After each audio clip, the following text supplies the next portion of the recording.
Habile, rapide, tel un virtuose, Laurent Lardon connaît ses gammes comme les désirs de ses clients par cœur. Ancien entraîneur de tennis, il corde depuis 15 ans les raquettes des meilleurs joueurs du monde. Il faut être très à l'écoute quand on est cordeur.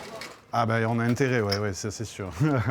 On est vraiment là pour que le joueur ressente le mieux la balle possible et pour qu'il n'ait pas de soucis avec son matériel en tout cas, quoi.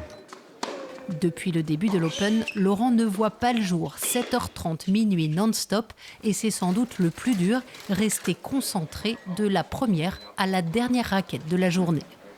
Là par exemple on a un montant et un travers, donc le montant et le travers a une tension différente du montant. En discutant, en enchaînant les raquettes, on pourrait oublier, et si on oublie, il faut recommencer la raquette, parce que le joueur il va le sentir tout de suite. Au fil des tournois, une relation de confiance s'est nouée avec les joueurs, un service souvent gagnant. Récupérer ma raquette, si elle est prête. Ouais. Tiens. Elle est bien cordée ou pas? Écoute, j'ai mis tout ce que j'avais. On peut entendre un peu à l'expérience si elle est pas trop détendue. Mais non, on leur fait confiance surtout. À chaque fois, je sais que ça va être la tension que j'aime bien, donc je suis très heureux de ça. Une raquette bien tendue, c'est moins de tension sur le terrain, c'est ça? C'est ça, moins de tension, moins de pression, plus de relâchement. Nadal, Djokovic, Murray, Laurent Lardon a cordé les meilleurs. Fort de son expérience, il forme aujourd'hui des futurs artisans comme Eric qui vient du Rwanda.